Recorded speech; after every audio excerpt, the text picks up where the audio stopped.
Hey everyone, so after my March favorites video, I got a lot of requests to do two videos, one on eyelash extensions and then one on co-washing. So this is going to be the one on co-washing, and the eyelash extensions is coming up really soon, so keep an eye out for that.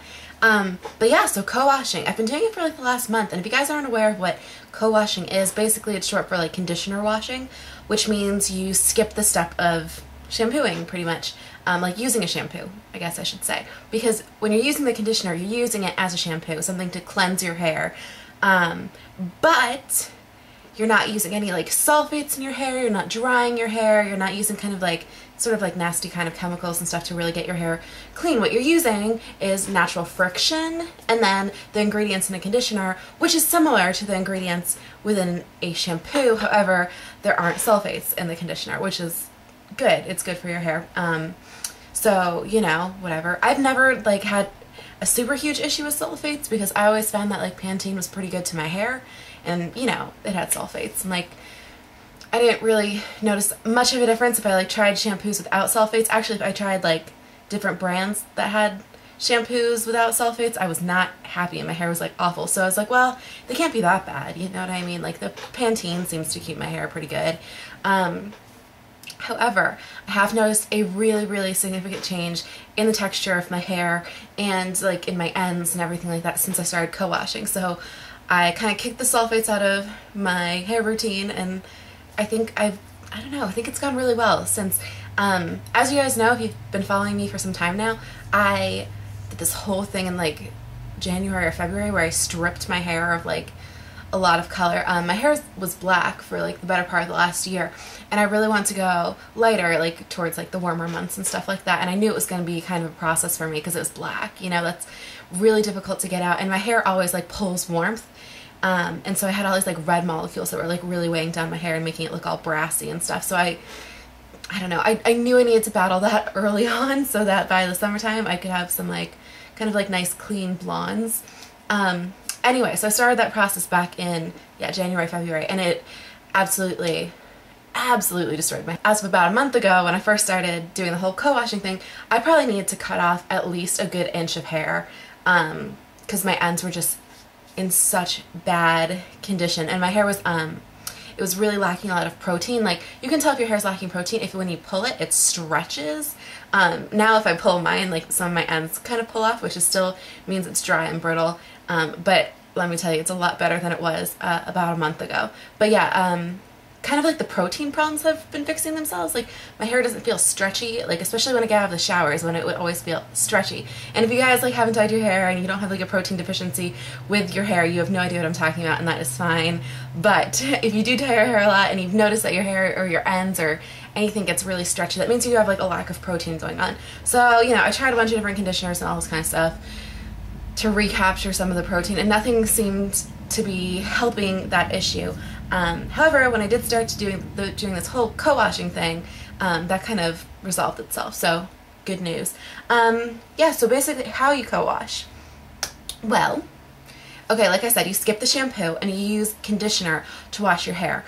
And I think what most people don't understand when I say this is the most important part of co-washing is using friction to wash your hair. And so that means like scrubbing and like kneading, and if you need to use your knuckles, you can do that, and just kind of like getting really in there, like all over your head, and like using as much friction as possible, like creating it with like anything you can. And that kind of like washes all the dirt and grease and everything like that out of your hair. And the conditioner kind of just acts as like a lubricant, I guess. Do you know what I mean? So you can like actually get in there without like ripping your hair out and stuff like that.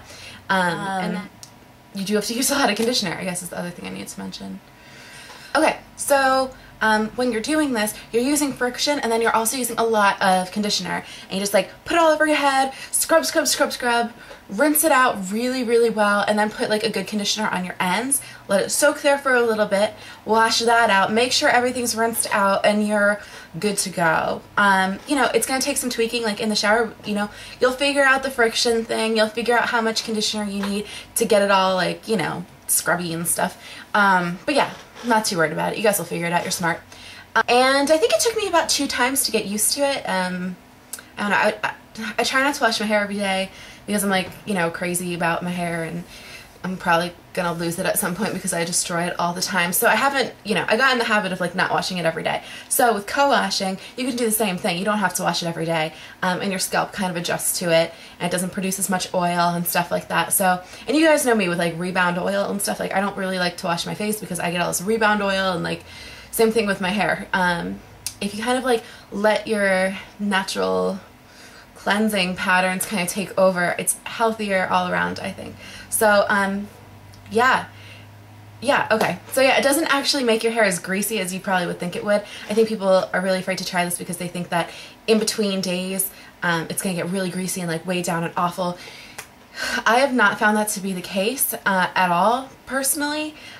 Some people use a really kind of cheap brand of conditioner to do this because it's not as like saturating and moisturizing, and then, you know, their hair doesn't get weighed down as easily.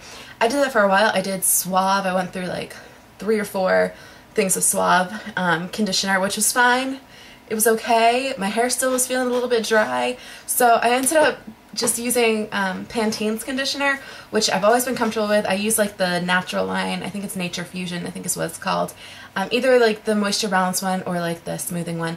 I like them both, but that's pretty much what I've just been using. And for me, it doesn't make my hair too greasy. Some people will say if they've tried this before, especially if they have like a naturally greasy, sweaty scalp or whatever, that it's best to use lower end conditioners because then you don't get as much like build up and they're not as moisturizing on your scalp and stuff like that. For me, because my hair was so dry and like my roots can handle it, yeah, I kind of use like a better conditioner and it seems to be fine. But it definitely took some tweaking. So like if you guys are going to try this, like don't give up on it in the first week. Try different conditioners, try different techniques.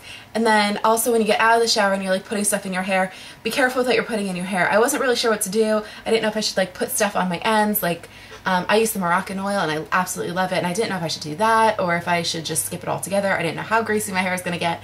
I still use the Moroccan oil and it seems to be absolutely fine for me. Try to keep it like off of my scalp as much as possible. I still use my, what's it called? I still use my John Frieda root enhancer stuff. I don't remember what it's called. I use it like all the time though. If you guys have seen my videos, it's in there somewhere.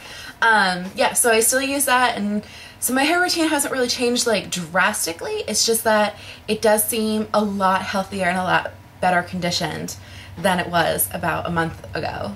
Yeah, so when I started doing this. So yeah, but yeah, I think it's a really good idea if you have like normal to coarse to curly to any kind of like more textured hair. I think this is a really, really, really, really good idea. If you have like finer, thinner hair, you can always give it a shot. I'm not sure if it's going to be the best, especially if you have like thin hair and your hair gets greasy really fast. I don't know. Then again, like, you might as well try it. So feel free to give it a try. If you guys do give it a try and you like it, you hate it, whatever, please leave some sort of response to this. I would love to read it. I'm always looking for new tips and tricks and everything else, so yeah, I'll really appreciate that. But I hope you guys are doing really well, and I'll talk to you later. Bye.